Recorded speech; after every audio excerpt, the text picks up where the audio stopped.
Hello friends, I'm Dr. Megha Chandra, Managing Partner, New Aging Nut Scans, Kaimkulam, Charamud and Haripad. So now we are going to continue with our Thyroid Awareness Month.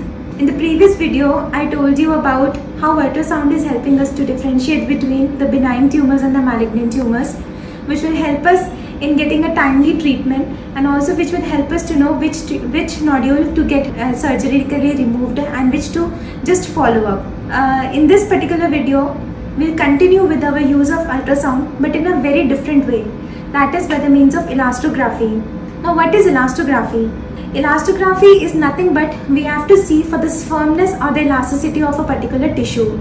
For example, if you take a balloon and if you take a stone, so when you try to press a balloon, you can easily press it with a little force. However, if you take a stone, you won't be able to press it no matter how much high energy you use. The same concept is being used in elastography.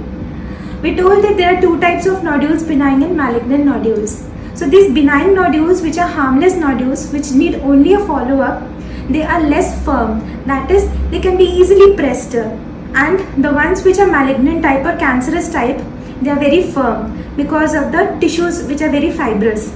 So elastography uses this technique only. There are two types of elastographies. One is a strain elastography and the other is a shear wave elastography. The most recent one and the most best and accurate one is a shear wave elastography, which we are using in our center also.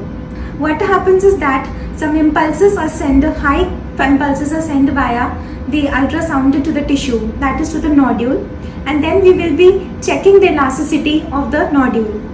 And usually we use it as Emax, that is the maximum stiffness of that particular nodule, and it has to be less than 45 kilopascals to give it as a benign nodule.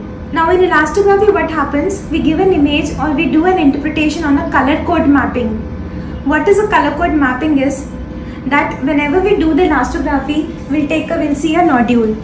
So the one which is the benign nodule or which is not a very harmful nodule, it appears as a blue area. So this particular nodule which we have done the elastography is actually a blue color coding and it is a benign nodule, and it is giving us a maximum value of 35.79 pascals. So it is well below 45 pascals, and so it is a benign nodule. No need to do an FNAC in this case, and we just need to have a 6 monthly or a 1 yearly follow-up in this case. In the next image which I will be showing, in this we are seeing that there is a patient presented with a thyroid swelling. A thyroid swelling which was a bit hard when we palpated clinically. And when we did the ultrasound, it looked like a malignant lesion or a suspicious lesion appearing hypoechoic, and it was had some calcifications also. And when we did the elastography, it showed this red area, and this red area is actually showing that it has a chances of being a malignant tumor. And it also had a increased E maximum that was more than 45 kilopascals.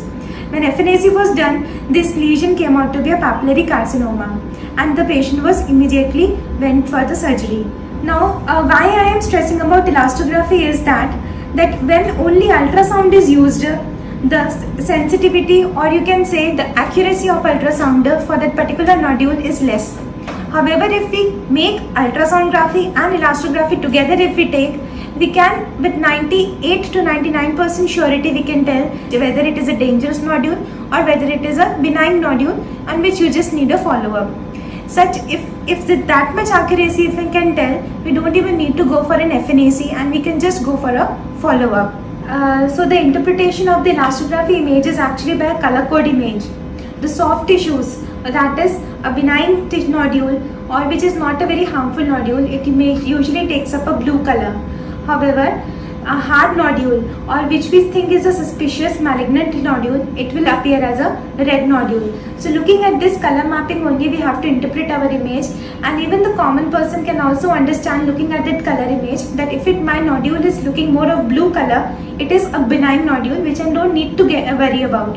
However, if the common person says that yes, my nodule is appearing more red in the image, then yes, he has to worry about it. He has to undergo for an FNAC, and if suppose it turns out to be a malignancy, the patient should get operated as soon as possible.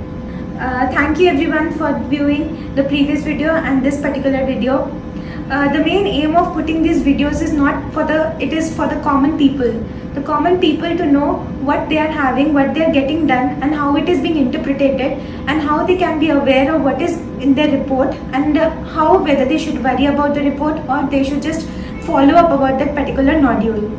So the first one was regarding just ultrasound and the Doppler, and the second is now regarding ultrasound plus elastography, how accurately we can diagnose a particular nodule and we can make a patient aware of the particular diagnosis accurately, as accurate as possible.